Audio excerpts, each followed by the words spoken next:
Shalom. Nah, kembali lagi di acara kita podcast Kebanggaan Bersama. Perkenalkan, nama saya Febrini Madaun dan partner saya.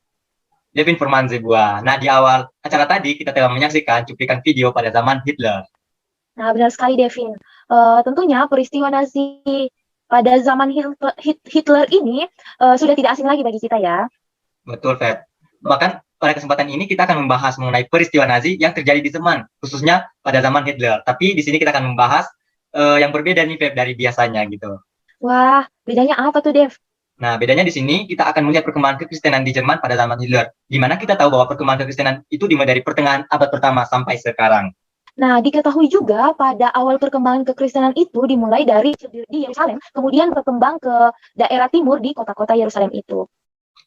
Nah, betul, Feb. Bahkan sampai pada peristiwa Yesus lahir, sampai ia juga naik ke surga gitu. Setelah itu juga kekristenan berkembang ke seluruh dunia melalui para misionaris maupun para pendeta. Nah, tidak hanya itu, perkembangan kekristenan juga dipengaruhi oleh penjajahan yang dilakukan oleh bangsa-bangsa Eropa. Wah, ternyata penjajahan yang terjadi juga bisa mempengaruhi perkembangan kekristenan ya. Betul sekali, Devin. Nah, seperti yang dikatakan di awal tadi bahwa perkembangan kekristenan di Eropa juga tidak terlepas dari peristiwa pada masa Hitler. Hitler ini merupakan seorang pemimpin pasukan Nazi yang menjunjung tinggi paham fasisme. Oh iya, Feb. Bahkan pada masa itu dibilang, ia juga selalu memproklamasikan kekristenan. Namun, pada kenyataannya, ada tujuan dari tindakannya tersebut. Kira-kira bagaimana ya perkembangan kekristenan di Jerman pada zaman itu? Nah, secara garis besarnya nih, Feb, itu dimulai dari kekejaman dari Hitler sebagai pemimpin Nazi dan para kroninya, di mana mereka itu membunuh orang-orang Yahudi. Nah, dikarenakan adanya kebencian dari pasukan Nazi ini terhadap bangsa Yahudi. Kemudian ada juga penerapan ideologi fasisme untuk mengembalikan kejayaan dari Jerman. Nah, pada masa tersebut, Adolf Hitler ini bersama dengan kroninya menciptakan suatu pola kekristenan yang baru, yaitu anti-Yahudi. Wah, wah, wah, kejam sekali ya pada masa itu, khususnya bagi orang-orang Yahudi. Lalu, mengapa ya terjadi isu-isu tersebut? Nah, pas banget nih, Feb. Pada kesempatan ini, kita akan membahas lebih mendetail. Kita akan menghadirkan beberapa narasumber juga secara online yang akan menjelaskan dengan lebih mendalam bagi kita. Iya, Dev. Menurutku hal ini sangat penting untuk kita bahas agar kita semakin memahami sejarah kekristenan pada masa Hitler. Nah, sehingga hal ini dapat menjadi suatu tolak ukur yang baik dan dasar perubahan yang kuat bagi kita umat percaya. Nah, tanpa berlama-lama lagi, mari kita menghubungi narasumber kita yang pertama, yaitu Sil Gracia Wolori. Terima kasih atas kesempatannya. Kita masuk ke isu yang pertama, yaitu penguasaan gereja untuk kepentingan politik Nazi. Adolf Hitler adalah seorang tokoh pemimpin Nazi yang terkenal karena kekejamannya. Di balik semua itu, siapa yang menyangka bahwa Hitler sendiri mengaku sebagai seorang Kristen yang percaya pada Tuhan dan sedang melakukan pekerjaan Tuhan. Tentunya dilakukan untuk menyamarkan maksudnya dalam usaha merebut kekuasaan gereja demi kepentingannya sendiri. Hitler membutuhkan kerjasama yang berkelanjutan dari komunitas agama untuk mencapai tujuannya. Oleh sebab itu, oleh Hitler menjadikan dirinya menjadi sosok yang terlihat seperti mencari moralitas dan menyatukan sisi yang tampaknya tidak dapat didamaikan. Ia menjadi sosok yang terlihat baik. Dia menghidupkan kembali ekonomi yang sangat tidak stabil. Dia membangun Jerman menjadi kekuatan militer dunia. Dia berinvestasi dalam pembangunan kembali ke Jerman dan sebagainya. Orang-orang yang merasa seolah-olah demokrasi telah gagal, merasa aman kembali dan berharap kepada kepemimpinan Hitler. Setelah dipandang baik oleh warga Jerman, Hitler menjalankan aksinya untuk menguasai gereja. Beberapa hal yang dilakukan yaitu, yang pertama, Hitler menguasai Katolik. Hitler menyadari bahwa Katolik hanya memiliki otoritas di Vatikan, sehingga mereka akan lebih mudah dikendalikan. Dia meyakinkan Paus untuk menandatangani Konkordat Nazi Vatikan pada 20 Juli 1933. Jaminannya yaitu memberikan kebebasan kepada gereja Katolik untuk beroperasi dengan syarat mereka harus menunjukkan kesetiaan kepada pemerintah Jerman. Yang kedua, menguasai Protestan. Protestan sendiri terpecah menjadi lebih dari 2 lusin organisasi yang sering melapor kepada pihak berwenang di luar Jerman. Jadi Hitler berusaha menyatukan mereka agar dapat dengan mudah dikendalikan. Untuk menggabungkan semua Protestan ke dalam satu badan yang bersatu, dibentuklah Gereja Jerman Nasional pada Juli 1933. Akan tetapi, itu hanya sebagai alat bagi Nazi untuk mendapatkan kekuasaan politik melalui gereja Lutheran yang besar. Dampaknya bagi gereja yaitu ajaran Alkitab dipadamkan, yaitu mereka mengkhotbahkan doktrin-doktrin yang salah. Yang kedua, salib di Adler ditukar dengan gambar Hitler. Yang ketiga, bendera swastika dikibarkan di gereja. Yang keempat, para pendeta harus bersumpah setia kepada Hitler, dan ada sebanyak 700 pendeta yang memprotes pemerintahan Hitler, mereka pun dibunuh. Bagi Hitler sendiri, kekristenan adalah musuh terakhir yang harus dihancurkan. Nah, demikianlah pemaparan dari narasumber kita yang pertama. Selanjutnya, mari kita menghubungi narasumber kita yang kedua, yaitu Indah. Isu yang selanjutnya adalah mengenai pembantaian kaum Yahudi oleh Hitler merupakan dianggap sebagai penghakiman ilahi. Nah, masa-masa yang berat dialami oleh kaum Yahudi di Eropa selama bertahun-tahun lamanya. Nah, banyak penyebab yang mendasari hal tersebut, namun salah satunya adalah bahwa orang-orang yang beragama Kristen menganggap bahwa kaum Yahudi merupakan penyebab dari penyaliban Yesus Kristus. Nah, hal ini menyebabkan banyaknya orang Kristen mengecam kaum Yahudi. Alasan lainnya adalah bahwa kaum Yahudi tidak percaya bahwa Yesus Kristus merupakan Mesias. Nah, sikap anti-Yahudi juga kerap dijalankan oleh Gereja Katolik Roma. Mereka mengajarkan sikap tersebut selama bertahun-tahun. Hal ini mengakibatkan banyaknya dorongan yang merusak bagi kaum Yahudi, baik dorongan dari umat Kristen Katolik, umat Kristen Protestan, ataupun orang-orang non-Kristen. Nah, salah satu tokoh yang mendukung pembantaian orang kaum Yahudi ini adalah Adolf Hitler. Nah, ia merupakan orang yang sangat berpengaruh pada saat itu. Bahkan ia merupakan pelopor sekaligus pendukung dan dari pembantaian kaum Yahudi. Hitler berpendapat bahwa keterpurukan yang dialami oleh bangsa Jerman pada saat itu, yaitu pada Perang Dunia Pertama, merupakan ulah dari kaum Yahudi yang dianggap mendominasi perekonomian yang dapat memanipulasi orang-orang demi kepentingan mereka. Nah, kekuatan yang dimiliki oleh kaum Yahudi dianggap menjadi ancaman bagi bangsa Jerman dan memberikan kerugian bagi mereka. Hitler juga dianggap oleh jemaat-jemaat gereja sebagai cara untuk menunjukkan penghakiman ilahi kepada kaum Yahudi atas penolakan kaum Yahudi terhadap Yesus.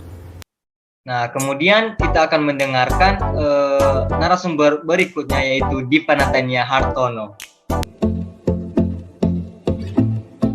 Baik, terima kasih untuk kesempatan yang telah diberikan. Sekarang kita akan membahas mengenai penerapan ideologi fasisme. Di mana ideologi fasisme ini diterapkan oleh Hitler untuk mempertahankan kejayaan Jerman dari bangsa Yahudi. Tentu kita sudah tidak asing lagi dengan kata ideologi, di mana ideologi ini merupakan ide atau gagasan yang dijadikan pedoman hidup, dan ideologi ini merupakan hal penting bagi sebuah negara. Lalu apa itu ideologi fasisme? Ideologi fasisme merupakan paham yang mengedepankan bangsa sendiri dan merendahkan bangsa yang lain. Bukannya mengedepankan bangsa sendiri itu adalah hal yang baik ya? Ya, itu adalah hal yang baik, akan tetapi bukan berarti kita boleh merendahkan bangsa yang lain.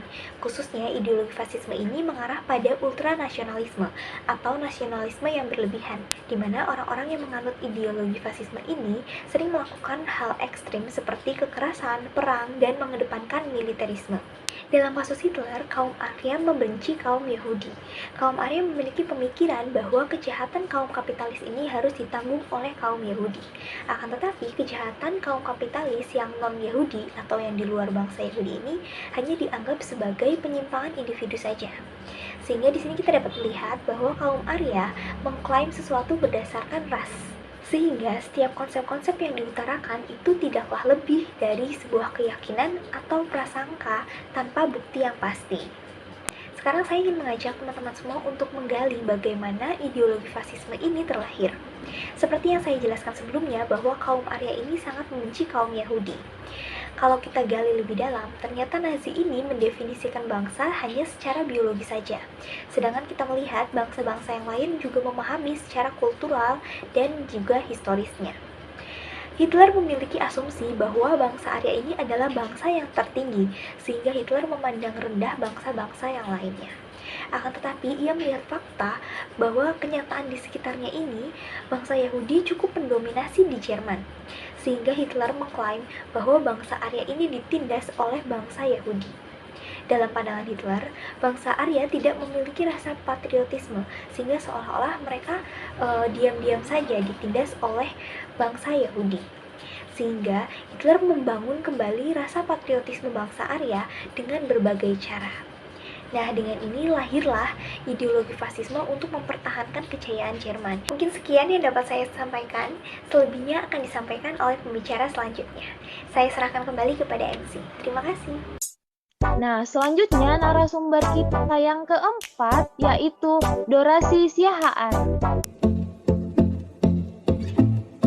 Teman-teman semua, sekarang kita masuk pada Holocaust dan genosida. Jadi Holocaust ini sendiri merupakan genosida yang dilakukan terhadap kaum Yahudi, sedangkan genosida merupakan pembantaian besar-besaran terhadap suatu kaum untuk memusnahkannya. Jadi pada pertengahan tahun 1942, rezim Nazi ini menyatukan massa dari wilayah Uni Soviet dan beberapa wilayah lain di Eropa Timur dan Tenggara untuk melakukan pembunuhan sistematis. Pertama, pembunuhan ini sebenarnya hanya untuk kompleks Yahudi Bolshevik, tapi akhirnya menjadi pembersihan sistematis terhadap semua Yahudi, dan ini pertama-tama diupayakan oleh SS atau Schutzstaffel. Nah, pemusnahan ini dilakukan dengan dua cara. Pertama, bagi orang yang tidak cacat mental dan mampu bekerja, itu dilakukan kerja paksa, dan karena pada saat itu juga terjadi Perang Dunia Kedua, maka orang yang bekerja ini tuh untuk memproduksi senjata, sedangkan bagi mereka yang tidak mampu bekerja karena kecacatan fisik, mereka langsung dibunuh di gas stasioner dalam sebuah kamar. Nah, kamar gas atau gerbong gas ini menggunakan gas karbon monoksida murni yang diproduksi secara kimiawi, di mana gerbong ini merupakan truk kedap udara dengan silinder pembuangan knalpotnya diarahkan ke bagian dalam kompartemen.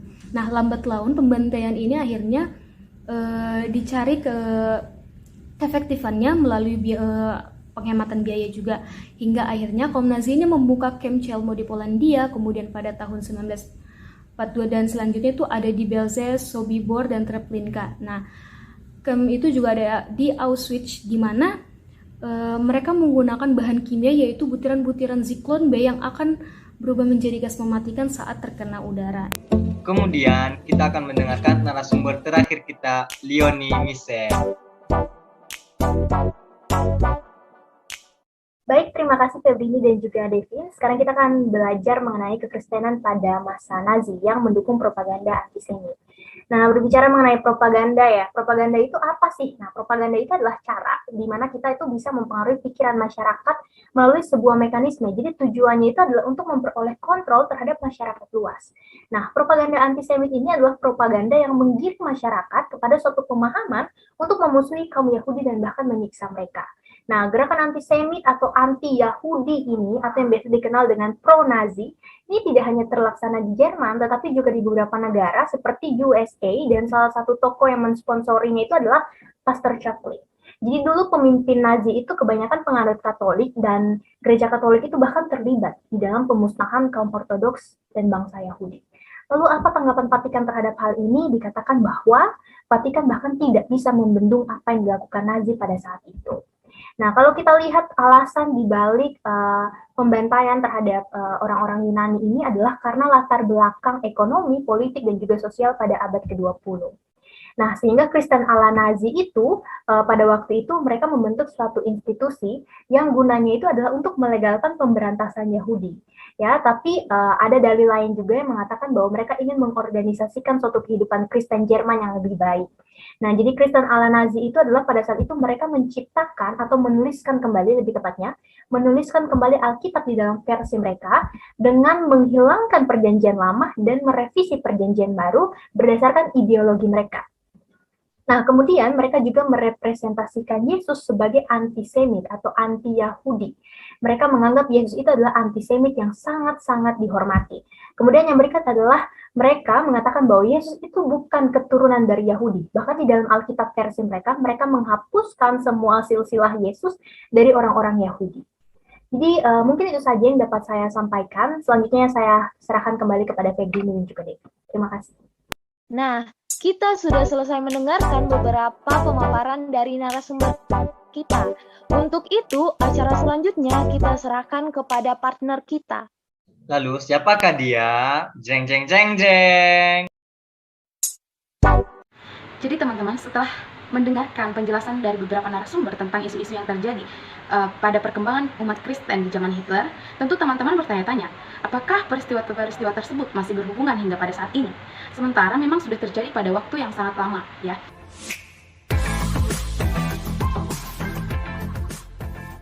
Nah, jadi memang pada saat zaman Holocaust antara bangsa Jerman dan juga orang-orang Yahudi, terutama umat Kristen, terjadi perselisihan yang sangat hebat begitu, seperti yang teman-teman dengarkan. Nah, oleh karena itu butuh 15 tahun untuk kedua belah pihak mengalami perdamaian, yaitu antara Jerman dan juga bangsa Israel. Namun, meskipun begitu, banyak dari rakyat Israel yang belum percaya sepenuhnya pada pemerintahan Jerman. Namun, seiring berjalannya waktu, mereka mengadakan hubungan di berbagai bidang, yaitu selang kontak parlemen, keamanan, di bidang sains, di bidang iptek, dan juga perdagangan. Bahkan kedua negara ini saling mengirimkan pemuda negara mereka masing-masing untuk terlibat dalam pelayanan di organisasi gereja dan juga kegiatan sosial. Jadi teman-teman, meskipun di beberapa puluh tahun yang lalu kedua negara ini berselisih, namun untuk hubungan yang sekarang, kedua negara menjalankan hubungan diplomatik yang cukup baik.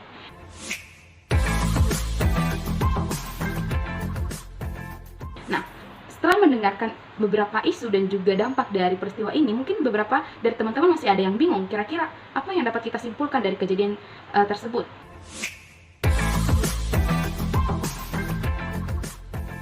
Nah, untuk itu saya mengundang dua narasumber lagi untuk menjelaskan apa yang dapat kita simpulkan dan bagaimana kita memandang peristiwa ini dari segi wawasan Kristen Alkitabiah. Nah, selanjutnya saya serahkan kepada saudara Jainat dan juga Lydia. Jadi, perkembangan kekristenan ini dari masa ke masa pasti mengalami perkembangan. Dalam prosesnya ada pribadi-pribadi yang menyalahgunakan untuk kepentingan dirinya sendiri, yaitu salah satu orangnya adalah Hitler. Hitler seolah-olah mendukung kekristenan, namun ternyata ada hal yang melatar belakangi dukungan tersebut, yaitu keinginan dirinya untuk menguasai dunia. Tidak hanya sampai di sana, bahkan pengaruh Hitler membuat orang-orang menjadi salah paham terhadap kematian Yesus Kristus di atas kayu salib. Hitler membuat orang Kristen ini mengecam bahwa orang Yahudi merupakan penyebab kematian dari Yesus, sehingga ia melakukan pembantaian terhadap orang Yahudi dan itu dianggap sebagai penghakiman ilahi. Hitler menganggap dirinya sebagai Tuhan dengan menopengkan agama Kristen untuk kepentingan pribadinya.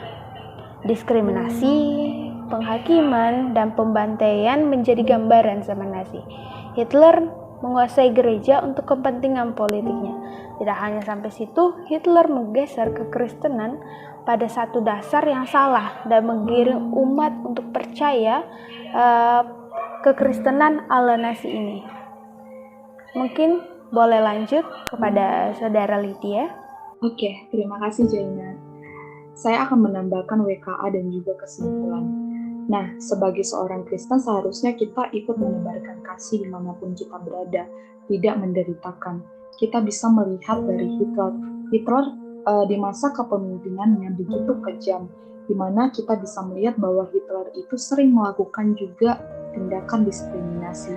Tindakan diskriminasi dia lakukan karena dia menganggap kepentingan bangsanya itu di atas segala-galanya, sehingga dia mengabaikan orang lain.